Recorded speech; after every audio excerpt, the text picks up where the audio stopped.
Alessandro Silva. I've been working for BITZER, and this year, November, I will turn 30 years working for BITZER. I'm a mechanical engineer. I'm finishing my PhD on CO₂ heat pumps at Alabama University. And this morning, we'll go through CO₂ system, and I have these main topics to discuss with you. Can you hear me good or no? No?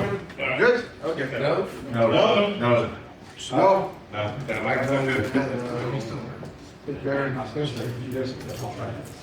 Can you hear me now? Yeah. Awesome. Okay. So we'll go through all these topics. Please, if you have any questions, just stop it, okay? This is our open conversation. And by the way, I will give you this presentation, okay? So let's discuss the description of a CO₂ process cycle. So in this picture, we have in red color the transcritical cycle. As you can see here, the only difference compared to the blue cycle, in this case, in the red cycle, we are above the CO₂ critical point. So, in the blue color cycle, we are below. So it means that for any CO₂ transcritical system, we can operate above and below the CO₂ critical point. But this is not true for the blue color cycle. This is subcritical cycle. In subcritical cycle, especially subcritical compressors, these compressors never go above the CO₂ critical point. Okay, so this is the big difference when we compare CO₂ transcritical and subcritical. So in this area is the supercritical region in the pH diagram, and what is happening here is just the cooling process. Because here there is no change of phase, only cooling process. And we have some compressor manufacturers. They are working on this area to have subcritical systems where all the four process, compression, gas cooling, expansion, evaporating process will work in this area. But we expect to have supercritical compressors available in the market from 2030, not for now. Okay? Yes? What's the benefit of operating in the supercritical region? So here, especially for heat pump applications, we have a lot of energy that can be recovered. Oh, okay, heat pump. Yeah, heat pump, yes. But you see for refrigeration system, depending on the system, the operating conditions, the ambient temperature, we can go above or below the CO₂ critical point. So if you are not using any kind of heat recovery system, it's always to have the system operating below the CO₂ critical point. We'll see some examples. Yeah, if I see your coefficient of performance in the supercritical region, I imagine goes up. Zilch. Yes, if we are above the CO₂ critical point, we can compromise the coefficient of performance for sure. I have some examples in this presentation to show you. So yeah, here we have the supercritical heat absorption for both cycles, transcritical and subcritical.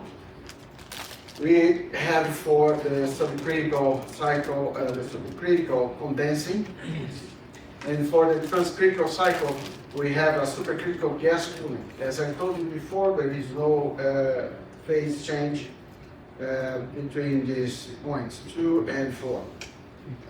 So I put in here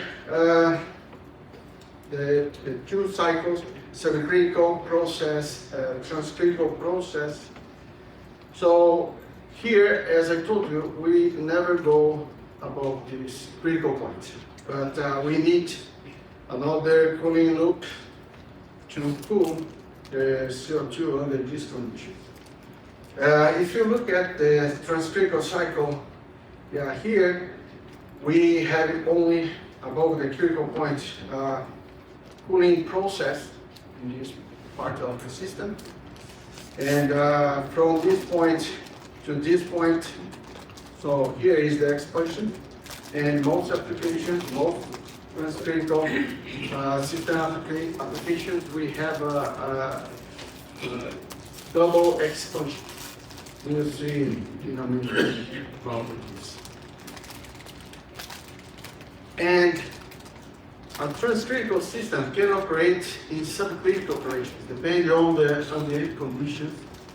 And if the ambient conditions is below this, so to critical temperature, the system will operate in subcritical operation. So, and the delta T we expect in the condenser, the heat exchanger, it's about 10 to 15 degrees. Okay, and here we have the interrelation between the pressure and the temperature. And of course, here the target is if you have the lowest possible condensing temperature, our COP will be high. If you are operating a system in transcritical conditions, so we do not have the interrelation between temperature and pressure anymore. So they are independent from each other. And here, the delta T usually is about 4 degrees there. Okay? And of course, today we have a lot of options to make the system more efficient, transcritical system more efficient. So in the market, we have mechanical subcooling available. In this case, I put some examples here.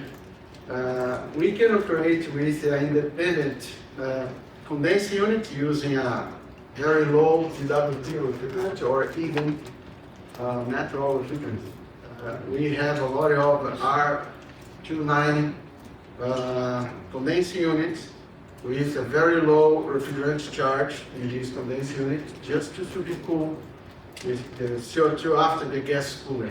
Other OEMs, they use a separate compressor and they put heat exchanger expansion device after the gas cooler just to subcool the CO2 after the gas cooler. So we also have a adiabatic gas cooler, make the system even more efficient. We have a parallel compression to operate with a higher suction pressure, and as a result we have a lower compression ratio. We can operate with the expander. The expander also will make the system more efficient. And the same way injector. So you see examples of the injector as well. Quick question. Sure, yes. That flash tank that you had, that example on the right-hand side, is that essentially a receiver vessel that you kind of like you tilt just to make sure that you're getting liquid out of the receiver? You're talking about this. The flash tank you have on the right-hand side. This one? To the right of that. You go right, other diagram. Yeah, sorry, other way. Here. There you go. Oh, okay, yeah. How does that work? So, yes, here we have the flash gas tank, and the pressure is controlled by this valve. Yeah. And that's the reason we have one inlet and two outlet connections. One for the liquid and the other is for the vapor, the flash gas vapor. The flash gas bypass line. This is a flash gas bypass line, and this is the flash gas bypass valve. And that's when it's in that transcritical state. Yeah, here, even operating with subcritical, regardless what happened here, this pressure is going to be stable because of this line and this valve. Because if we compare to standard refrigerant systems, we do not have this line. So only CO₂ and ammonia. Ammonia also we have in most applications we have this line as well, and a pressure regulator valve, just to keep the pressure inside the tank stable regardless of what happened in the in this case on the gas cooler. Okay? No problem. So about efficiency, you guys asked it over there. So yes, we have an optimal high pressure to operate with the transcritical system. And COP is the relation of capacity divided by power consumption. And we have optimal pressure for any given gas cooler outlet temperature. Okay, the device responsible for controlling this pressure is the high pressure control valve or injectors. Today here in the US and worldwide we have a lot of applications with injector doing the high pressure control valve job and the SI injector as well. We'll see more information about that. So let's take a look at in some transcritical CO₂ system configurations we have in the market. So this is the so-called Gustav Lorentzen. Gustav Lorentzen was the scientist who reinvented the CO₂ to be used in modern refrigeration, air conditioning, and heat pump systems. And he passed away back to 1985, if I'm not wrong. He was a Norway scientist, used to work for the SINTEF lab in Norway. So, and he proposed to use CO₂ in a very simple way. BITZER software has this system. This is not flash gas, right? This is very simple system.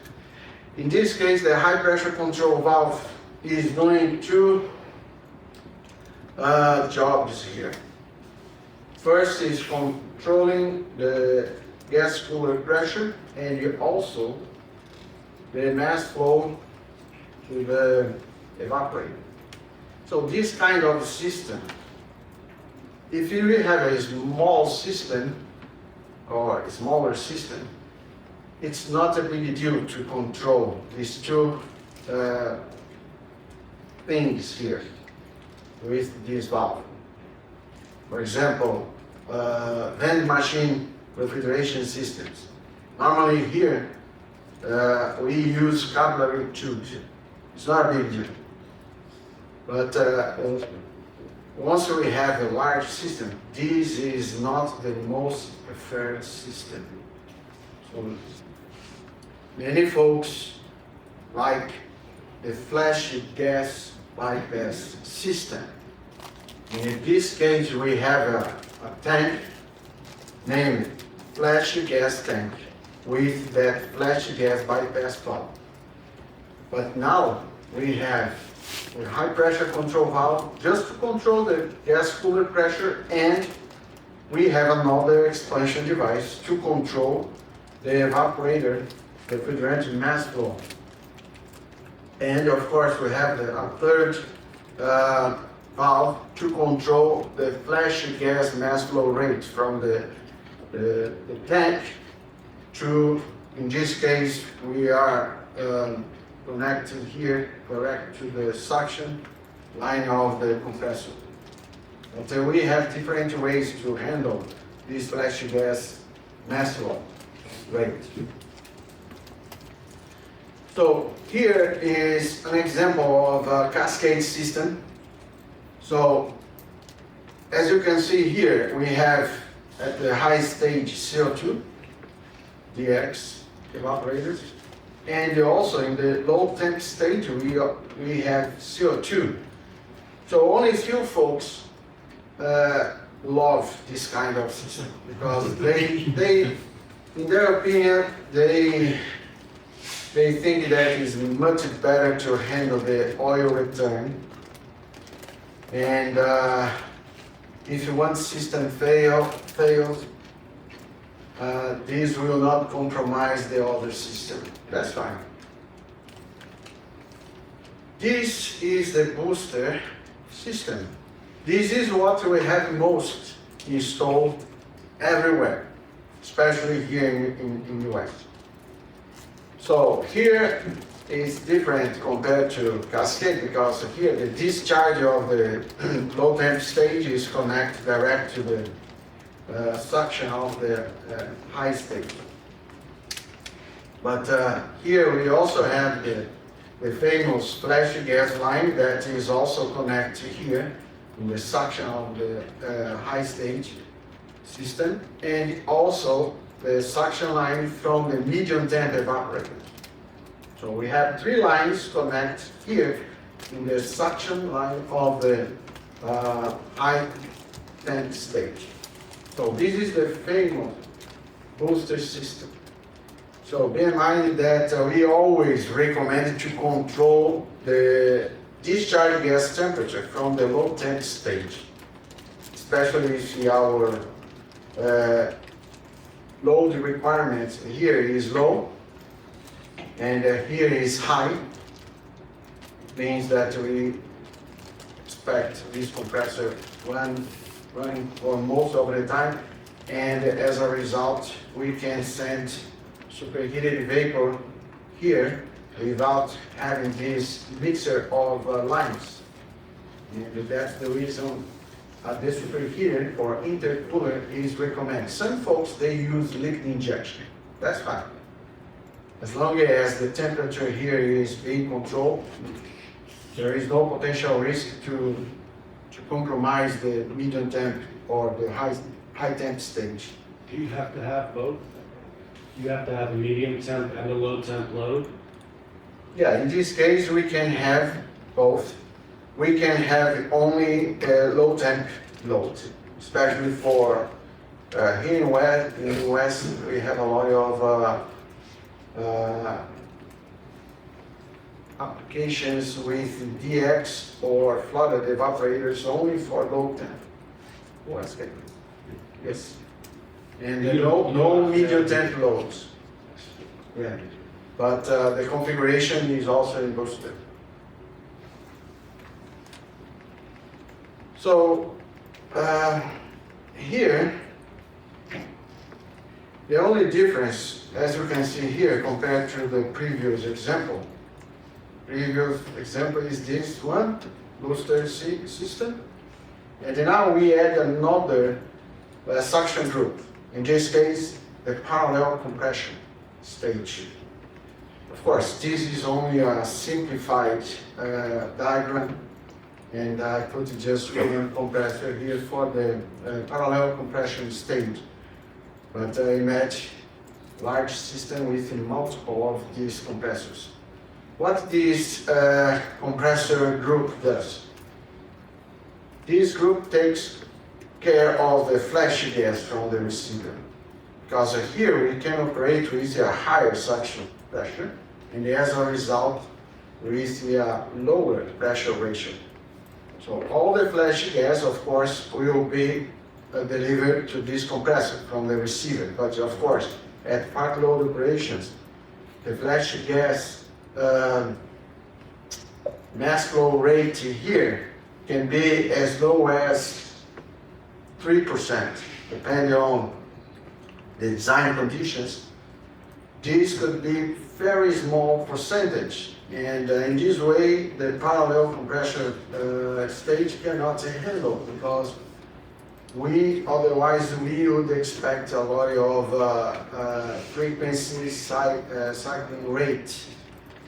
And for any CO2 compressors we manufacture, the maximum start per hour is 6, along with a runtime as an average between 2 to 8 minutes. The larger the compressor is, the runtime is.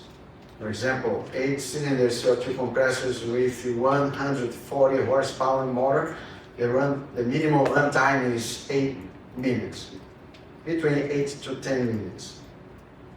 But that being said, at part load operations, these systems still have the flash gas bypass valve to take care of the flash gas mass flow rate. At part load operation, this valve will be engaged to deviate this small percentage of the flash gas mass flow rate through the medium temp stage. That's what most systems with the parallel compression state operate. Okay? And minimal load conditions, this valve is always engaged. We also have, I told you, mechanical subcooling. We can use different ways. We can use a separate condensing unit with the very low GWP refrigerant. We can use, for example, groundwater if it is available. We can use our chiller water from the air conditioning chiller.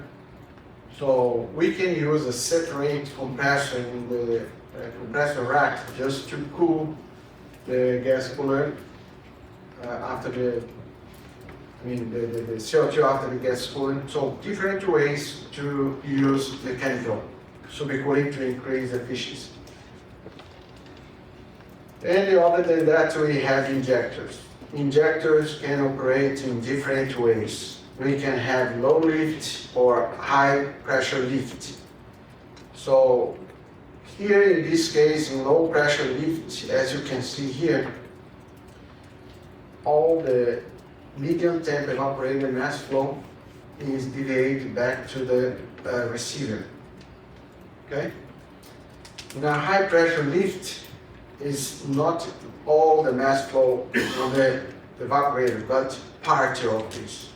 These parts can be as high, or this portion can be as high as 80%, depending on the operating conditions. And this is what we have in a typical supermarket application. So, as you can see here, injector has to do with the medium temp stage. But some folks are using injectors in different parts of the system, especially for the low temp evaporators. Here we have low temp and medium temp evaporators. As you can see here, this is a booster application, typical supermarket application. So here the injector is not doing anything for the low temp stage, only for the medium. And that's what we have most. We have portion being deviated back to the receiver, and from the receiver we have the parallel compression stage. That is the way injector is being used the most worldwide, not only here in the US, but worldwide, even for heat pump applications. So let's take a look at the compressors for CO2 applications. I have my colleague here, Dave Little, responsible for customers, especially in Georgia and the other states. And Dave, please feel free to join me if you want to discuss any topic. So here I put the most relevant date or year here for CO2 applications using our products. So as you can see here, currently we have more these 430K compressors sold so far. Okay, we spread only for supermarket more than 60K, and this number continues to grow in an exponential curve. In our plant here in Florida Branch, 5 years ago, we had approximately 30% of all the compressors manufactured, 30% corresponded to CO2 5 years ago. Today, this number is being more than 50%. So even more CO2 is growing faster, and our experience with the CO2 is very good. So CO2 is growing faster in many areas, many different areas, due to its eco-friendly attributes, low price. By the way, A2L refrigerants, as you can see, due to the tariffs, some manufacturers increase up to 42% the price. If you go to a supply house, you can pay more than $130 per pound, while CO2 as an average price is less than $1 per pound. Imagine large systems, how much you could pay for A2L refrigerants versus CO2. So we have CO2 in different areas. In the beginning, it starts in grocery stores, supermarkets. Now we have large applications like cold storage facilities, food processing plants, district heating. Here in the US, we have few, but in Europe, I put some examples here of some district heating I visited in Denmark. I would like to share with you. So hotels, heat pumps, water parks, aquariums, ice rink, arenas, growing faster, data centers, marine, we have a lot of ships using CO2 for HVAC&R, and railway vehicles, buses, coaches using CO2 for cooling and heating system. So here we have some examples of manufacturers worldwide. So we can have compressor racks with more than 10 compressors operating low temp, medium temp, and the parallel compressor stage. So more manufacturers, they have different design. Each of these global manufacturers, they have their own system design, okay? And what BITZER can offer, these are the BITZER products. We have subcritical compressors, we have transcritical compressors, we have VFDs, we have Q modules, we have pressure vessels, we have sharing tube gas cooler, and injectors. So let's discuss the subcritical compressors SL and ME series. By the way, ME series is rated for high standstill pressure. So here we have the design features for the SL. SL was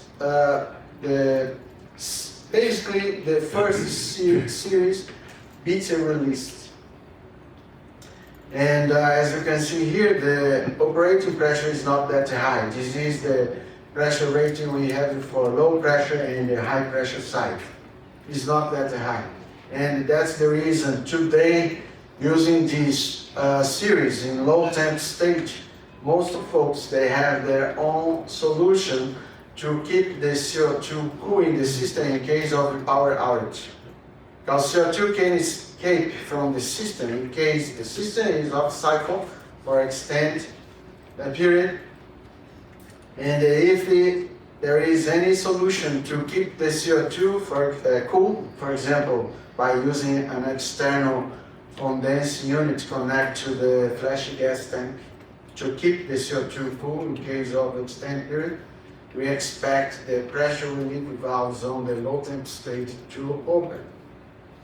once the CO2 pressure reach, especially this value rated for the low pressure, because of course this is for the compressor operating pressure, and on the system we cannot put, for example, higher pressure than we have on the compressor.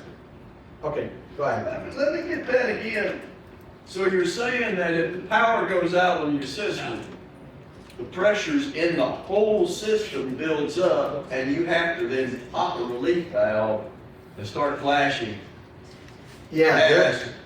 So you lose your CO2. yeah, this happens on the low temp stage specifically, because on the low temp stage, working with this series, we needed to implement some solution to keep the CO2 cool in case of a power outage. Most folks, they use external condensing unit, connect to the flash gas tank. They have an evaporator, lady heat exchange, installed above the flash gas tank, and by thermosiphon principle, the CO2 inside the flash gas tank What do you run that circulates. backup cooling system with?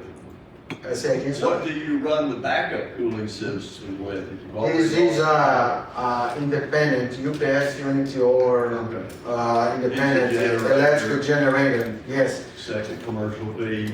Yes. Yeah. Other folks like that one very closely here in Conyers, they have a kind of pump out unit. It's not a condensing unit, it's a CO2 compressor pump out unit, because this compressor transfers CO2 from the low pressure side to the high pressure side. And they patent this unit. So, Well, we see the majority of people moving over to the ME compressor for the high standstill. yes, this is the next. Oh, sorry. Next is light, yes. The ME series was developed for this reason back to 2015. It released the 2-cylinder, and after that 4 and 6 cylinder, and now 8 cylinder ME series. So take a look at both.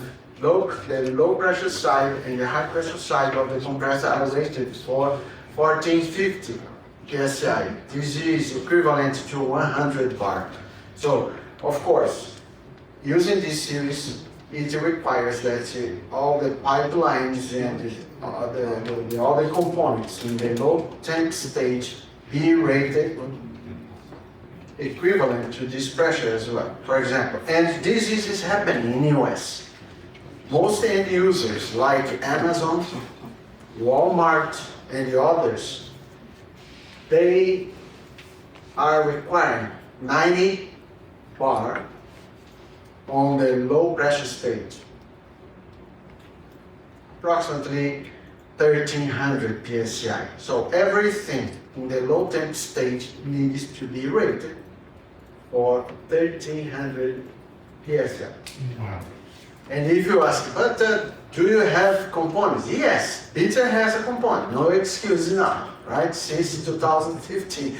Because before, believe it or not, we were using transcritical compressors that are rated for very high operating pressure in low temp. In terms of efficiency, it's not too bad, but it requires twice the displacement. So these compressors, subcritical, are put together. What we have, SL series, basically first generation, and ME series is the series that operate with higher operating pressure. And as you can see here, we have 19 displacement for SL and 18 displacement for ME series.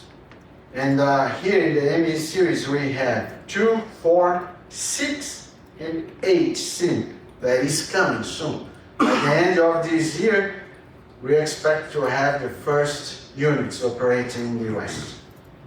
This is subcritical. What are displacements? This is CFH at 60 hertz. Oh, okay. Okay? And here Yeah, as you can see, SL series, the largest is the 4-cylinder 30 horse. And NE series, we have up to 8 cylinders. This is for large applications. Nobody will put 8 cylinder in a grocery store, right? It depends the operate conditions. We can check in our software, but yes, this in parallel application we expect more than 1,000 TR tons. Depends on the operate conditions, SST, and so on. So we also have for marine, yes. Maximum of the high pressure, you have more vibration, so how do you scope the vibration? How do you deal with the vibration? The vibration, so this is a good question. Let me go back to here a little bit. So we optimize the cylinder head, especially to get low gas pulsation and vibration. This compressor, you can put a coil on the flat area and the coil will not drop. It's very smooth operation. And of course, sometimes we have abnormal vibration on a system, but vibration is a very complex issue because we do not have the compressor mounted on the floor like large machines, generators, motors, to isolate the unit from the rest of your system. Most of these compressors are assembled on a rack, on a frame. If this frame is not properly designed, if the system designer wanted to save money on the construction of the frame, we expect a lot of vibration if the quality of the frame is not that good. But in terms of the compressor, BITZER made a lot of improvements to minimize the vibration on the cylinder heads. Answer your question. Have you,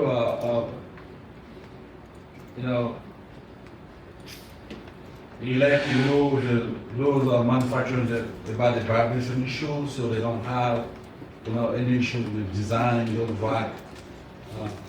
Have you talked to the manufacturer about it, or? A lot.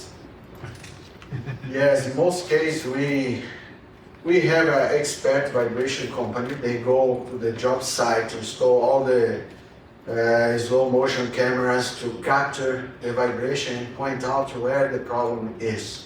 Sometimes the problem is related to the layout of the discharge line. Sometimes is related to the pads used on the compressor feet. Sometimes is related to the instructor, the material for the frame. So yeah, it's a very complex. If you are experiencing some abnormal vibration with our compressor, we can discuss for sure. Thank you. No problem. So yeah, here for marine application, BITZER also have compressors available for marine. This DNV is it's a global classification, certification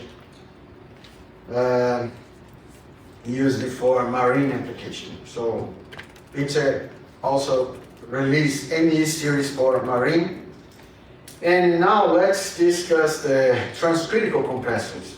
I put Ecoline and Ecoline Plus. The difference here is Ecoline Plus is intended for, this is designed with LSPM motor, line start permanent magnet motor, to make the system even more efficient. I will give you some examples. So these compressors, transcritical TE series, as you can see here, we have also high operating pressures. Just to complement the questions over there about what happens if the system is off cycle for extended period, So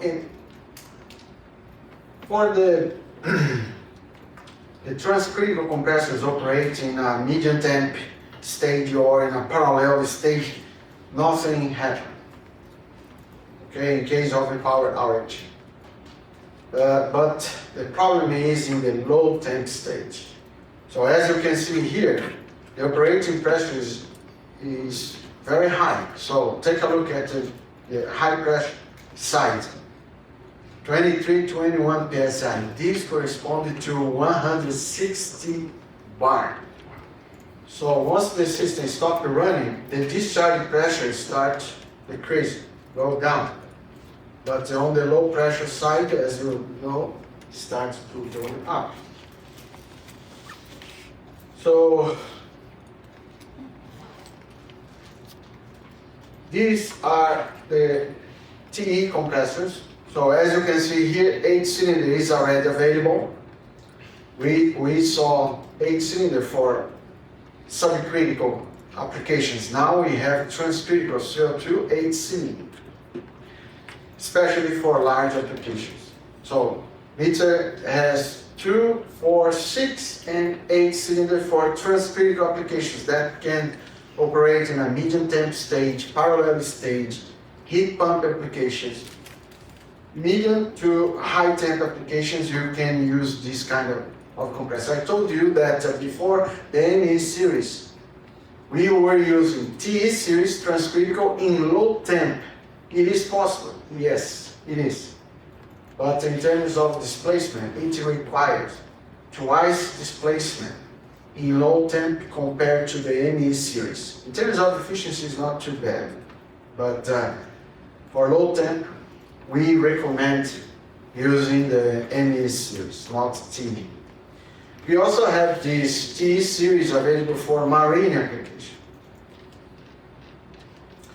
So here is the EcoLine Plus. I told you that this series is designed with the LSPM motor, line start permanent magnetic motor. I will give you more information about this compressor. So here we just got to well, and we start to manufacture from this model for F up to 6C in US, because these are the models that are most used.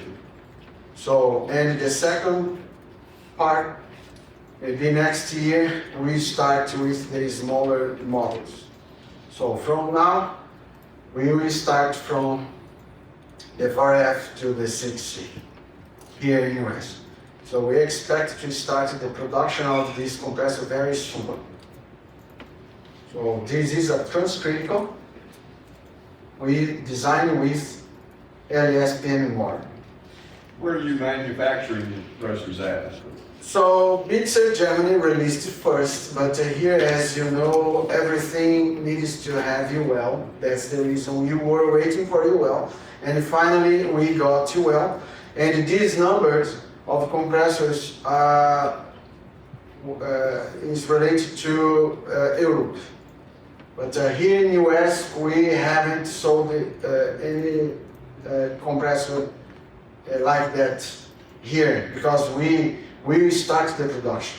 And that's only for the LSPM version though. Yes. So the regular TEs, the NEs, the subcritical, everything's manufactured in Flowery Branch, just north of Atlanta. Yeah, we will start this production very soon with the LSPM motor. Because they do well. We were waiting for UL approval. So in our software, you can simulate both asynchronous motor and LSPM motor. So here we have the efficiency curve, and the LSPM motor curve is this one.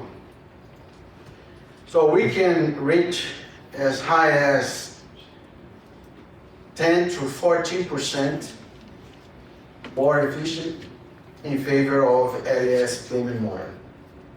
So I don't know about price. They can tell more information about the price, the difference of the price here.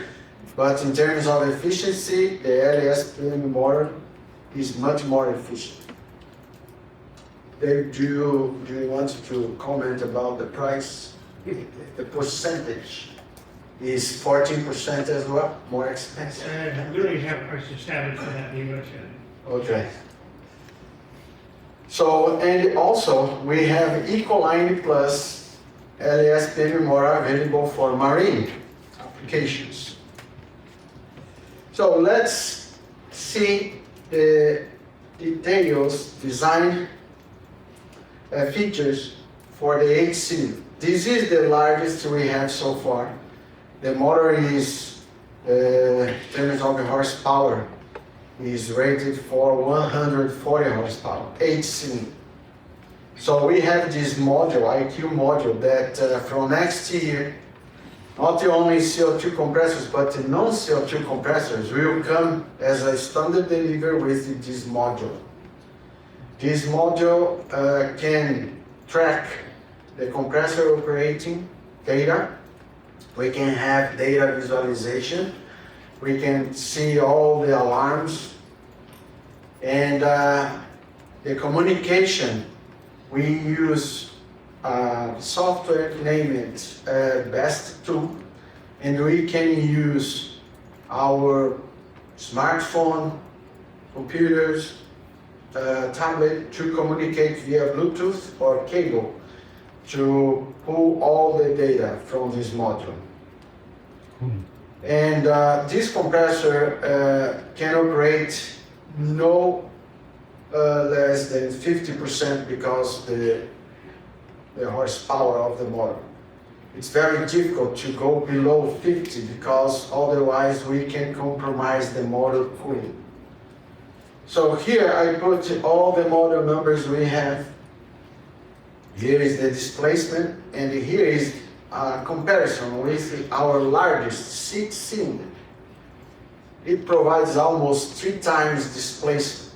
So instead of using 3 large 6 CTE, we can use just 1 8 CTE. So definitely these 8-cylinder compressors, they are not intended for grocery stores. These are intended for large applications. Okay. So here we have some, the peripheral components. Not sure how much time. More 5. Okay. 5 minutes. Okay. So I will speed up a little bit just to show you more information. So yes, this 8-cylinder we can have 4 unloaders, but actually just 2 will be engaged, and the module will control the order and the sequence for the unloading to prevent overheating if the compressor spends extended period at part load operation. And we have a large operating envelope, especially for heat pump applications. And this is the envelope. And we have all the peripheral components, especially the high pressure pressure relief valves. We have these options. For example, the smallest model, we can use these options, but for largest, we have only this option with an external pressure relief valve and this riser block. And the good news is this compressor, as they are a large compressor, we can repair it. So all the parts painted in green here can be replaced in the field. That's a big deal, especially with the motor and the crankshaft. That's a big deal. Yes, the motor is like feet. All the models 2, 4, and 6-cylinder, you need to use a hydraulic machine to pull the motor. But this one is like the screw compressors, we can pull the motor by hand. So in terms of capacity regulation, we can use VFD. I put here the range for all CO2 compressors. But we can use the VARISTEP, the unloaders, The unloaders is most economic solution we can use for transcritical models so far. So 2 and 8 to 8 cylinder.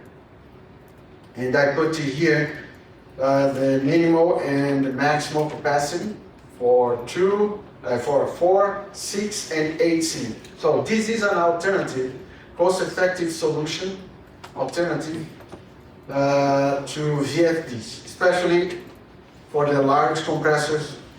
We can use the unloaders that is standard delivered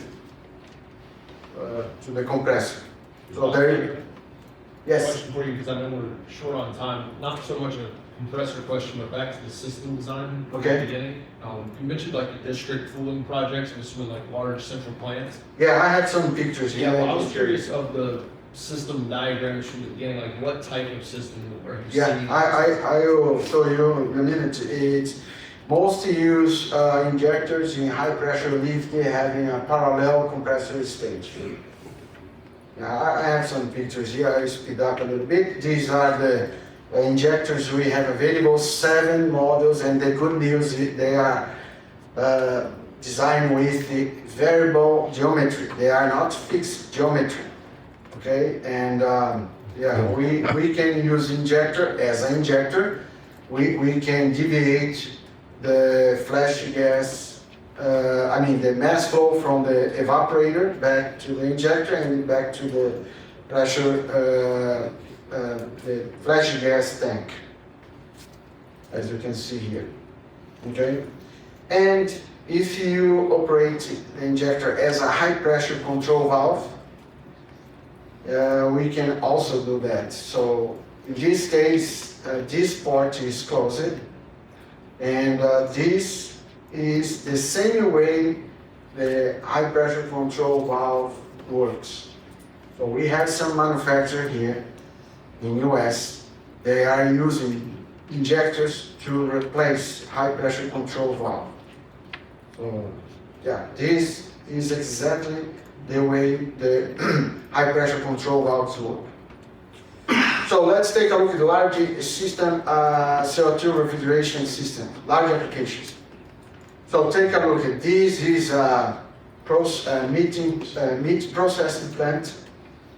Of course, at that time, we didn't have the 8-cylinder compressors available. If we had, probably this number of compressors would be reduced down to 20-ish, okay?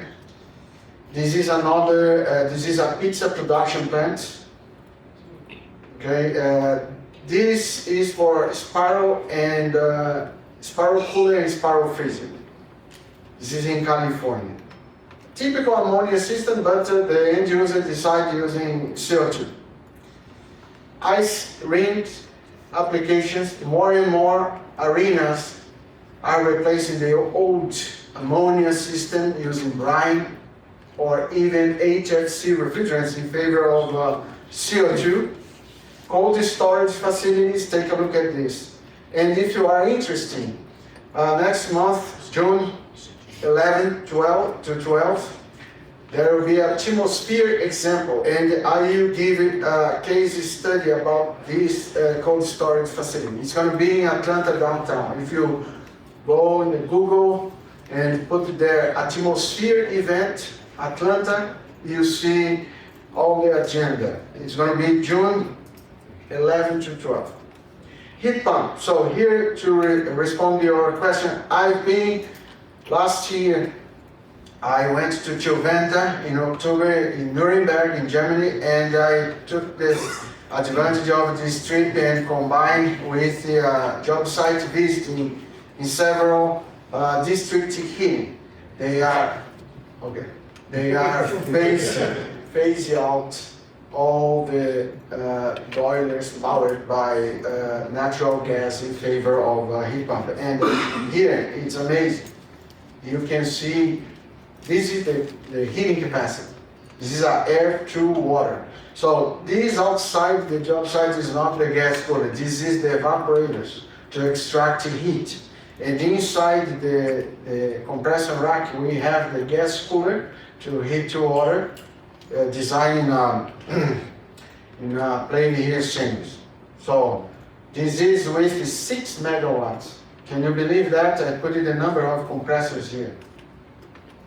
And in Denmark, it's very flat. And here we have an example of the refrigeration system for the heat pump. So we have the parallel compressor, ejector, very simple. But take a look at the number of compressors. And this is a very nice design. I presented this last year at University of Maryland during the Gustav Lawrence event. This is a case study at Mexico City Hotel. This heat pump provides heating and cooling simultaneously or independently. So they put an additional evaporator coil inside the gas cooler. So defrost is free because this additional evaporator coils receive the warm air from the gas cooler, and there is no need to do defrost. And yeah, it's pretty nice. So this is the Schaeffler Academy. It is installed at BITZER in Germany, in Rothenburg. So we have a heat pump over there as well. In terms of our software, if you are interested, so we have this software available. This is the new software, Fender. We can design any CO2 system. It's very flexible. Unfortunately, we do not have enough time, but I put here some examples. Use different loads, for example, two-stage system, secondary load, intermediate load, especially to integrate air conditioning to the refrigeration system. And we can design using this Fender software. So I put here several examples, very simple. You can do make your registration, and I will give this presentation to ASHRAE, and ASHRAE can distribute to you. And you can follow this example. It's very straightforward, this Fender software. It's a modeling software. It's not a component selection software. It's a modeling software. So much easier to visualize everything what's going on around the system. You can see all the thermodynamic variables in any part of the system. You can size every single component properly with no room for mistake. You can use also this tool for troubleshooting as well. So I put here several examples of different kind of CO2 systems. So feel free to contact me, and yes. All right. Thank you very much.